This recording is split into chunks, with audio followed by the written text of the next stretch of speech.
Hello friends, hopefully आप सभी लोग अच्छे होंगे। क्वेश्चन नंबर 7 मैंने होमवर्क दिया था आपको और देखिए ये क्वेश्चन बहुत ही आसान था। ट्रायंगल का एरिया निकालना है। ऐसे क्वेश्चन एक्सरसाइज में पीछे हम लोग कर चुके हैं, ठीक है ना। कई तरीके से आप निकाल सकते हैं। वर्टिसेस निकल जाए तो वहां से मैंने बताया था, या फिर हाफ बेस इनटू हाइट ना, तो उससे भी निकाल सकते हैं। क्वेश्चन में पहले जो लाइंस दी हुई है ना, इनको इंपॉर्टेंट है। तो ये देखिए, ये जो मेरी पहली लाइन है ये वाली ना, तो इसको आप लिख लीजिए। गिवन लाइंस क्या क्या हैं इसको ऐसे लिखिए। y इक्वल टू एक्स लिख सकता हूँ, यहाँ पे y equal to minus X लिख सकता हूँ, ये दूसरा। और तीसरा क्या है, x इक्वल टू के। ये मेरी 3 लाइंस गिवन है, ठीक। अब इनका ग्राफ खींचेंगे ना तो y इक्वल टू एक्स देखिए कुछ ऐसे जाता है। ये लाइन है, ये लाइन ओरिजिन से पास करती है y इक्वल टू एक्स, और y equal to minus X इसका y एक्सिस के अबाउट रिफ्लेक्शन होता है। थोड़ा सा आप आगे ग्राफ वगैरह पढ़ेंगे, शिफ्टिंग वगैरह तो कर ले जाएंगे। हालांकि ये ग्राफ मेरा तो थोड़ा सही नहीं बना, इसको मैं शेप से लेके बना दूं तो ज़्यादा अच्छा होगा। चलिए, ओरिजिन से पास करवाना है। चलिए, ये हो गया, ठीक है। ये मेरी जो लाइन है ये है y equal to minus X, ये मेरी y इक्वल टू एक्स। अब तीसरी लाइन है क्या है, x इक्वल टू के। याद करिए x इक्वल टू के क्या होती है, y एक्सिस के पैरेलल लाइन का इक्वेशन होता है x इक्वल टू के। तो x इक्वल टू के जो है कुछ ऐसा आएगा। देखिए ये पॉजिटिव होगा तो लाइन इधर आएगी, k नेगेटिव होगा तो इधर आएगा। कुछ दिया नहीं है तो मैं मान के चलता हूं, चलो भाई यही लाइन है मेरी। तो ये मेरी तीसरी लाइन है x इक्वल टू के ना, x इक्वल टू के, ये थर्ड लाइन है मेरी। अब बोला इन तीनों लाइन से जो ट्रायंगल फॉर्म होगा, तो देखिए यहाँ पे ट्रायंगल जो फॉर्म हो रहा है इसको ले लीजिए O, इसको ले लीजिए फॉर एग्जांपल इसको मैंने ले लिया A और इसको नाम दे दिया B। तो मेरा जो ट्रायंगल फॉर्म हो रहा है फ्रेंड्स ना, वो ये वाला ट्रायंगल है। जिसकी एरिया निकालनी है वो ये ट्रायंगल है। इसको मैं बोल्ड कर दूं, चलिए मैं बोल्ड कर देता हूँ रेड लाइन से। ये देखिए ये है, अच्छा थोड़ा टेढ़ा जाएगा, कोई बात नहीं है। और ये है मेरा, ठीक है ना। फिलहाल मैं मान के चल रहा हूँ कि ये मेरी ट्रायंगल बन रहा है। अब अगर ये ट्रायंगल है तो इसकी एरिया निकालनी है। एरिया मतलब ये ना, ये एरिया निकालनी है मुझे। ये जो ट्रायंगल बन रहा है इस तरह से ये एरिया निकालनी है। चलिए मैंने आपको थोड़ा सा डार्क भी करके बता दिया। तो ट्रायंगल का एरिया निकालने के लिए 2-3 कॉन्सेप्ट्स होंगे। एक तो ये देखिए, ओरिजिन से ये परपेंडिकुलर इस साइड AB पे जो परपेंडिकुलर ड्रॉप किया है, ठीक है ना। तो पहले तो कोऑर्डिनेट्स निकाल लीजिए। कोऑर्डिनेट्स कैसे निकालेंगे, अब यहां पे मैं फोकस करना चाहता हूं, प्लीज फोकस करिए। ए का कोऑर्डिनेट, ये देखिए ये लाइन जो मेरी है, ये वाली लाइन x इक्वल टू के। तो चाहे ए मैं पॉइंट लूं चाहे मैं बी लूं, ऐसे इन सब का x कोऑर्डिनेट फिक्स होगा, क्या होगा k, क्योंकि यहां पे दिया है ना x इक्वल टू के। इस b का भी x कोऑर्डिनेट क्या होगा, k, ये फिक्स होगा। अब इसका y कोऑर्डिनेट क्या होगा, तो इस लाइन पे रखेंगे तो इस लाइन पे x और y कोऑर्डिनेट दोनों सेम है ना, y इक्वल टू एक्स, तो ये मेरा क्या हो जाएगा k। यहां पे आते हैं, ये लाइन मेरी क्या है, y इक्वल टू माइनस के। तो जो x की वैल्यू आएगी उसका निगेटिव आएगा, तो इसका कोऑर्डिनेट क्या हो जाएगा, k कॉमा माइनस के। तो a और b का कोऑर्डिनेट निकाल लिया। और ये तीसरा वर्टेक्स जो है ओरिजिन, इसका कोऑर्डिनेट ऑलरेडी पता है मुझे, 0,0। ये यहाँ पे ढक गया तो मैं फिर से ड्रॉ कर दिया। अब तीनों निकाल लिया आपने। लैंग्वेज आप लिख लेंगे कि ए जो पॉइंट ऑफ इंटरसेक्शन है y इक्वल टू एक्स और x इक्वल टू के, उसका कोऑर्डिनेट ये आया, वो लिख लीजिएगा। ए जो मेरा है k कॉमा के, ठीक है ना। b मेरा जो आ गया k कॉमा माइनस के, और जो मेरा ओरिजिन है वो क्या है, 0,0। यही मेरा ट्रायंगल है। So required triangle is, required triangle is क्या है, OAB। अब इसका एरिया जो निकालना है ना, वो क्या हो जाएगा, आसानी से आप निकाल सकते हैं। 2 फार्मूले आप मेरे ख्याल से अगर यूज कर लेंगे तो आसानी से आ जाएगा। बट यहां पे ध्यान दीजिए, ये जो पॉइंट होगा ना, मेरे ख्याल से इनका मिड पॉइंट होगा क्या, बिल्कुल देखिए ओरिजिन, ये देखिए ओरिजिन से ये k यूनिट पे इधर है, ये k यूनिट पे नीचे है, मतलब मिड पॉइंट है। तो ये पॉइंट का कोऑर्डिनेट क्या हो जाएगा, अगर इसको मैं बोलता हूं ABC लिख दिया D, तो ये डी क्या हो जाएगा, देखिए k प्लस के बाई टू, ऐसे देखिए अगर ऐसे देखना चाहते हैं ना तो ये k प्लस के बाई टू मतलब ये मेरा k हो जाएगा, और y कोऑर्डिनेट k और माइनस के 0 हो जाएगा, तो ये मेरा ये आ गया।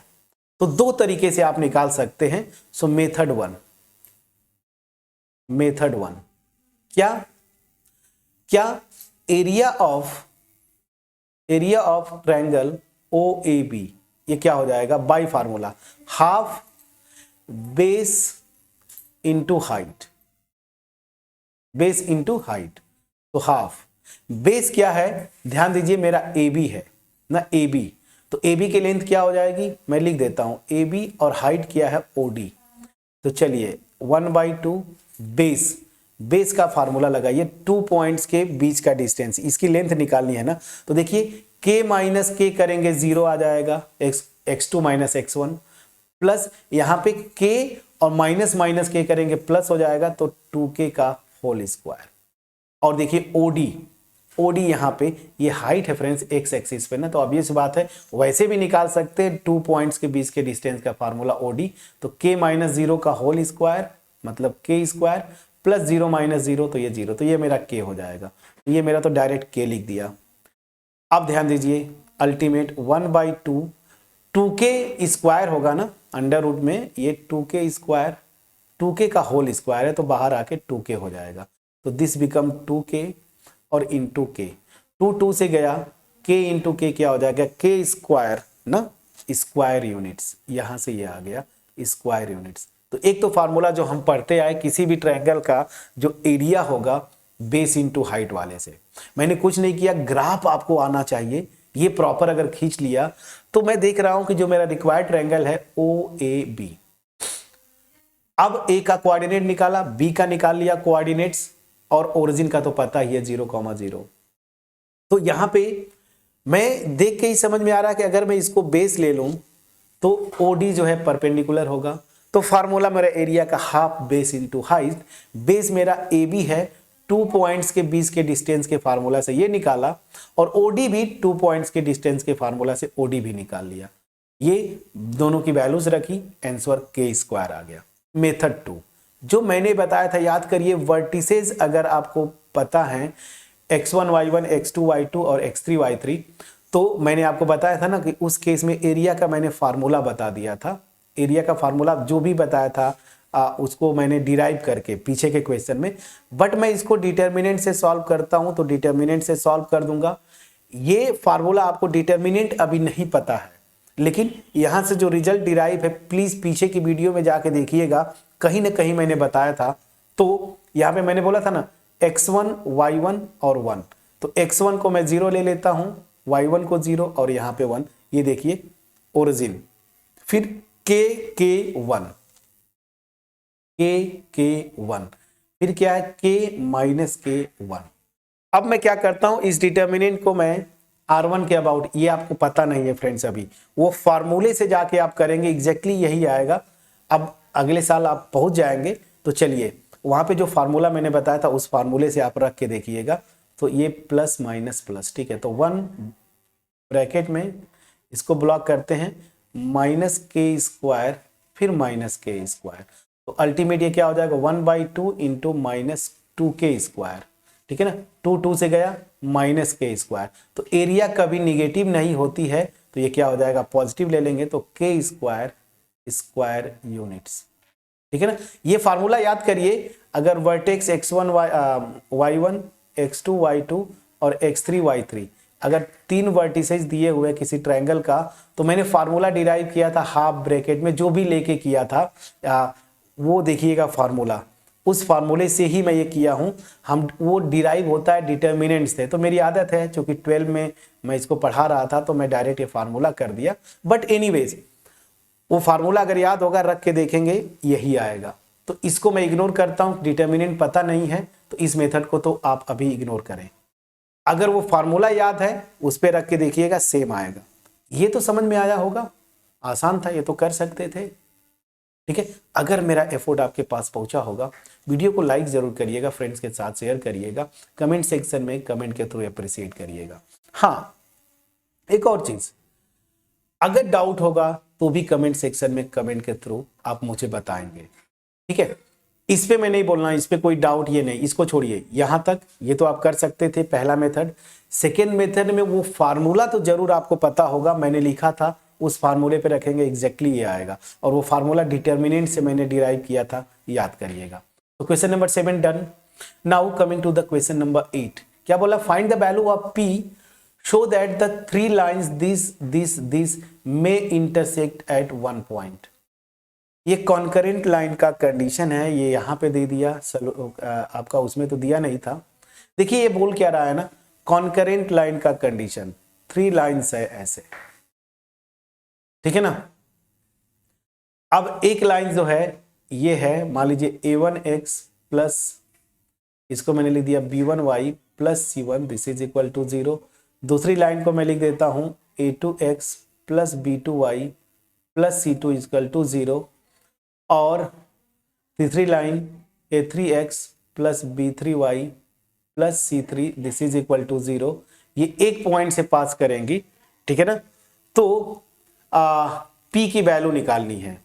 एनीवेज कॉन्करेंट का एक कंडीशन होता है, डिटर्मिनेंट वहां पे बनता है, बट डिटर्मिनेंट आप पढ़े नहीं हैं, तो क्या करेंगे, अब मैं हिंट देता हूं। इससे क्या करिए, कॉन्करेंट होंगी अगर, तो तीनों कॉन्करेंट मतलब क्या होता है ना, तीनों एक पॉइंट से पास करें, मतलब ये पॉइंट कॉमन हो। तो क्या करिए, P कहां निकालना है, यहां पे ना, इसको छोड़ दीजिए, इन दोनों लाइन से सॉल्व करके इस पॉइंट का कोऑर्डिनेट निकाल लीजिए। और ये पॉइंट जो है, इस पॉइंट से ये तीसरी लाइन भी तो पास करती है ना, तो वो पॉइंट रख के यहां पे सेटिस्फाई करवा दीजिएगा, P की वैल्यू आ जाएगी। मैं डिटर्मिनेंट पे नहीं जाना चाहता, ठीक है।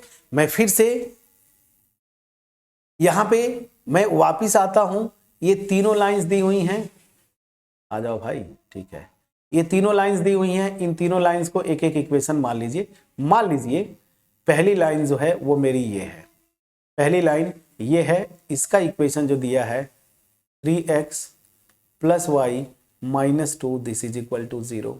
दूसरी लाइन मान लीजिए ये है, इसका इक्वेशन है px plus 2y minus 3 equal to 0। और थर्ड लाइन कौन सी बची? ये थर्ड लाइन मेरी ये है 2x minus Y minus 3, this is equal to 0। Question में ये बोल रहा है कि P की वैल्यू निकालो, सेकेंड लाइन में जो P का है, P दिया है वो निकालो, सच दैट ये तीनों line may intersect at one point. इसका मतलब क्या होता है कि एक पॉइंट पे तीनों लाइन इंटरसेक्ट करेंगी ये। और ऐसे लाइंस को जानते हैं क्या बोलते हैं? Concurrent lines. कॉन्करेंट लाइंस अगर आगे कभी आए तो मतलब यही होता है, कॉन्करेंट लाइंस मतलब एक ही पॉइंट से तीनों लाइन पास करें। तो कैसे करेंगे? ये मान लीजिए पॉइंट मेरा P है, जिससे तीनों लाइन एक ये कॉमन पॉइंट है जिससे पास करती हैं। तो इस पॉइंट का कोऑर्डिनेट तो मैं निकाल सकता हूं, ये वाली लाइन और इस लाइन से सॉल्व करके दोनों का सॉल्यूशन निकालेंगे, सॉल्व करेंगे तो एक्स वाई की वैल्यू आएगा, वहां से इस P का कोऑर्डिनेट आ गया। और ये कोऑर्डिनेट चूंकि ये तीसरी जो दूसरी लाइन है ना, ये वाली, ये इसी पॉइंट से पास करती है, तो इसके कोऑर्डिनेट्स जो है इसको सेटिस्फाई करेंगे, रख दीजिएगा। मान लीजिए x1 y1 ये कोऑर्डिनेट आता है, तो x की प्लेस पे x1, y के प्लेस पे y1, सॉल्व करेंगे तो P की वैल्यू आ गई। सबसे आसान तरीका मैंने बताया, छोड़िए डिटर्मिनेंट। 99% सोल्यूशन मैंने अभी बता दिया, 1% is left and that is of your part, that is the calculation. So calculate करके आइएगा, नहीं होगा कमेंट सेक्शन में बताएंगे, और हो जाता है तो भी कमेंट सेक्शन में बताएंगे, और अगर नहीं होता है घबराना नहीं है, नेक्स्ट वीडियो में मैं सॉल्व करूंगा। तो मिलते हैं नेक्स्ट वीडियो में, तब तक अपना ख्याल रखें, पढ़ाई करते रहें। Thank you so much friends for watching my videos, ठीक है।